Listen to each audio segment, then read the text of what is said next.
Hello YouTube family எல்லாருக்கும் வணக்கம். இந்த வீடியோ பார்த்திங்கன்னா ஒரு ஞாயிற்றுக்கிழமை எடுத்த வீடியோங்க. இன்றைக்கி நான்வெஜ் எதுவும் சமைக்கலை.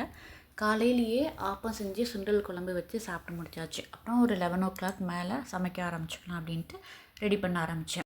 எப்போவுமே ஞாயிற்றுக்கிழமை அப்படின்னா நான்வெஜ் தான் எடுப்போம். அன்றைக்கி கிருத்திகை அப்படிங்கிறதுனால நாங்கள் நான்வெஜ் எதுவும் சமைக்கலைங்க. அதுக்கு பதிலாக பன்னீரில் ஏதாவது செஞ்சுக்கலாம் அப்படின்ட்டு பன்னீர் பள்ளிப்பாளையம் அந்த மாதிரி ரெசிபி செஞ்சேன்.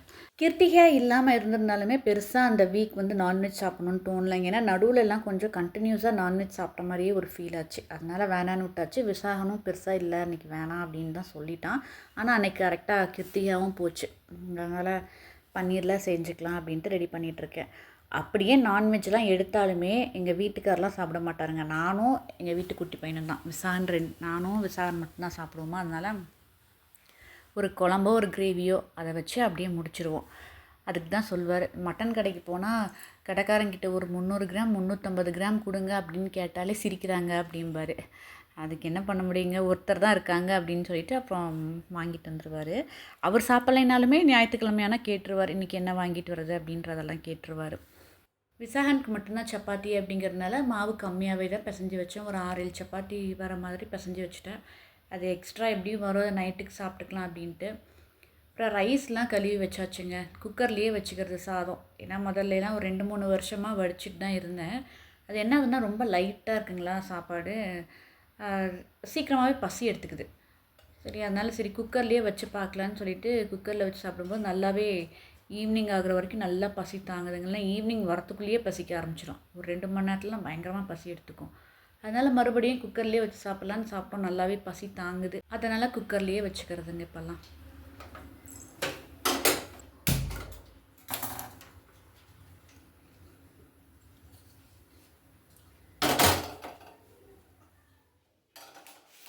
அப்படியே ரசமும் வச்சிடலாம் அப்படின்ட்டு ரசத்துக்கு தேவையானதெல்லாம் ரெடி பண்ணி வச்சாச்சு. இப்போ ஸ்டவ் ஆன் பண்ணி ஒரு வானல் வச்சு அதையும் தாளிச்சு விட்டோம்னாக்க ரசம் வேலை முடிஞ்சிருங்க. சைட் பை சைட் வேலை பண்ணிக்கிட்டே இருந்தோம்னா டக்குன்னு லஞ்சு சீக்கிரம் முடிச்சிடலாம். இன்றைக்கி ரசமும் பார்த்திங்கன்னா புளி தக்காளி எல்லாம் நம்ம ஆஸ்யூச்சுவல் வைப்போம் இல்லைங்களா, அந்த ரசம் தான், ஒன்றும் ஸ்பெஷலானலாம் கிடையாது. அதுவும் இல்லாமல் இன்றைக்கி நான் மிக்சர் ஜார்லேயே போட்டு ஒரு 2 சுற்றி எடுத்துட்டேங்க. தக்காளி பூண்டு சீரகம் மிளகு எல்லாத்தையும் ஒரு தடவை அப்படியே சுற்றிட்டு ரொம்ப நைஸாக இல்லாமல் பரப்பரன்னு அரைச்சிட்டு தாளித்து விட்டேன். மோஸ்ட்லி ரசம் இல்லாமல் இருக்காதுங்க. எப்போயாச்சும் 1-2 நாள் வேணால் ரசம் இல்லாமல் இருக்கலாம். ஆனால் மோஸ்ட்லி ரசம் வச்சுருவேன். அப்படியே ரசம் வச்சாலுமே உடனேலாம் தீராதுங்க. இன்றைக்கி வைக்கிறேன் அப்படின்னாக்கா அது நாளைக்குமே வரும். அப்புறம் நாளைக்கு அது தீர்ந்ததுக்கப்புறம் அடுத்த நாள் வச்சுக்கிறது. அன்றைக்கி மதியத்துக்குன்னு தனியாக ஸ்பெஷலாக எதுவும்லாம் குழம்புலாம் வைக்கலைங்க. காலையில் செஞ்ச சுண்டல் குழம்பே இருந்துச்சுங்களா, அதனால் அதையே பசங்க சாப்பிட்டுக்கலான்னு முடிவு பண்ணியாச்சு. அன்றைக்கி எனக்கு எப்போவுமே நான்வெஜ் சமைச்சோன்னு வச்சுக்கோங்களேன் 2 வேலை இருக்க மாதிரி இருக்கும். வெஜ் தனியாக சமைச்சு நான்வெஜ் தனியாக சமைச்சு 2 வேலை இருக்க மாதிரி இருக்கும். அன்றைக்கி ஒரே வேலையாக தான் இருந்துச்சு. இருந்தாலுமே காலையில் தான் எழுந்துச்சி உடனே பன்னீர்லாம் எடுத்தாங்களா, பன்னீர் எடுத்துகிட்டு ஆப்பம் செஞ்சுட்டு அப்புறம் இருக்கிற பாத்திரத்தெலாம் கழுவி வச்சு தான் நமக்கு அடுத்தது வேலை செய்யறதுக்கு நல்லாயிருக்கும் இல்லைங்களா. அதனால் இதே மாதிரி ஒரு காலையில் எழுந்துச்சி ஒரு 2 மணி வரைக்கும் அப்படியே ஓடியே போச்சுங்க.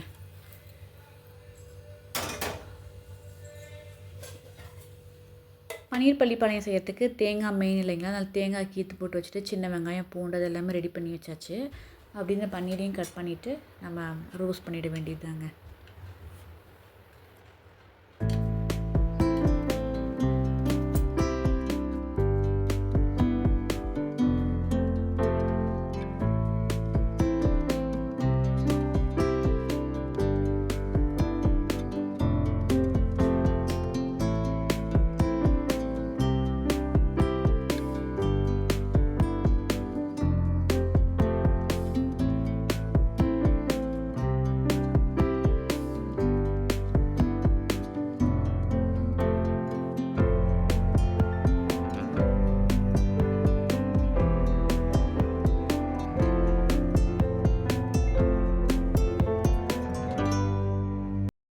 இப்போ வானலில் ஒரு 4 டேபிள் ஸ்பூன் அளவுக்கு எண்ணெய் ஊற்றிருந்தாங்க. நல்லா சூடாகிடுச்சு. சோம்பு போட்டு தாளிச்சிக்கிறேன்.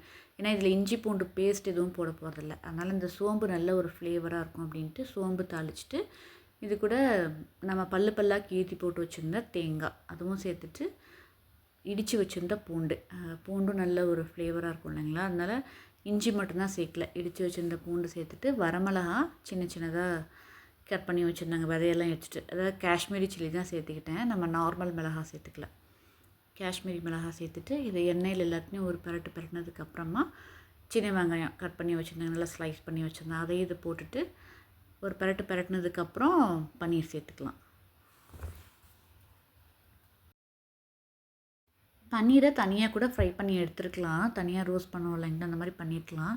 நான் அன்றைக்கி சரி இந்த மாதிரி செஞ்சு பார்க்கலாம் அப்படின்ட்டு அப்படியே டேரெக்டாகவே எதுவும் ரோஸ்ட் பண்ணாமல் போட்டாச்சுங்க. என்னது போட்டதுக்கப்புறம் மெதுவாக கலந்து விடுற மாதிரி இருந்துச்சு, ரொம்ப போட்டு பரட்டல, லைட்டாக அப்படியே கலந்து விட்டு கொஞ்சமாக மட்டும் கரம் மசாலாவும் கொத்தமல்லி தூள் ஒரு 1/2 டீஸ்பூன் அவ்வளோதான், ரொம்ப கொத்தமல்லி தூள்லாம் சேர்க்கல. அது மிளகு சீரகம் மல்லி எல்லாம் 3மே அரைச்சி வச்சுருப்பேங்க, இந்த மாதிரி டிஷ்ஷுக்கெலாம் போடுறது தான்.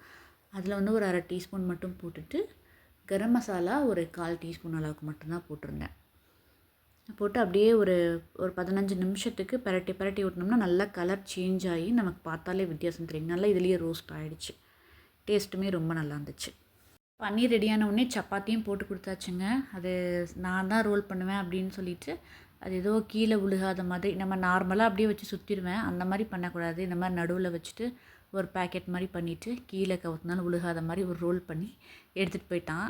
அது அவ்வளோதாங்க, அந்த ஒரு சப்பாத்தி சாப்பிட்டோன்னே வயிறு ஃபுல்லாகிடுச்சுன்ட்டான். ஏன்னா பன்னீர்லாம் கொஞ்சம் ஹெவியாக தானே இருக்கும், அதனால் இன்னும் ஒரு 1/2 சப்பாத்தி எப்படியும் ஒன்று சாப்பிடு அப்படின்னு சாப்பிட வச்சுட்டு அன்றைக்கி வேலை முடிஞ்சுது. நாங்களுமே வந்து சாப்பிட்டாச்சு, செஞ்சு முடிச்சதெல்லாம் நேரத்துலேயே சமைச்சாச்சு. ஒரு 1 o'clockலாம் சமைச்சு முடித்தேன், கையோடு சாப்பிட்டுட்டு அவ்வளோதாங்க. சாப்பிட்டதுக்கப்புறம் கரண்டியெல்லாம் எடுத்து போட்டு கொஞ்சம் சிங்கில் போட்டோம்னா தண்ணி பிடிச்சி வச்சோம்னா ஊறிட்டுருக்கும். அப்புறம் நம்ம டீ குடிக்க போகும்போது வந்து கழுவிக்கலாம் அப்படின்ட்டு ஒரு 2 மணிக்கெலாம் எல்லாம் சாப்பிட்டு முடிச்சு வேலையை முடிஞ்சுதுங்க. அப்படியே கவுண்டர் டாப் ஒரு வெட் கிளாத் வச்சு ஒரு தடவை தொடச்சி விட்டோம்னா, ரொம்ப ஹெவியாலாம் இல்லைங்க, சும்மா லைட்டாக அப்படியே நார்மலாக தொடச்சிட்டோம்னா அடுத்த வேலைக்கு ஈஸியாக இருக்கும். அப்புறம் நைட்டுக்கு நமக்கு ரொம்ப ஈஸியாக இருக்குங்க. அப்பப்போ காலையில் சமைக்கும் போதே கையோட க்ளீன் பண்ணிட்டோம்னா நைட்டுக்கும் கொஞ்சம் ஈஸியாக இருக்கும். நம்ம பழகிட்டோம்னு வச்சுக்கோங்களேன், நம்ம மனசும் கையும் கேட்காது, நம்ம மனசு வேறு பக்கம் இருந்தாலும் கை கேட்காது, போய் நேராக அதை எடுத்து க்ளீன் பண்ணிட்டு தான் அப்புறம் வேறு வேலை பார்க்கணும்.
இந்த வேலையெல்லாம் முடிஞ்சு, கிச்சன் வேலை முடிஞ்சுது.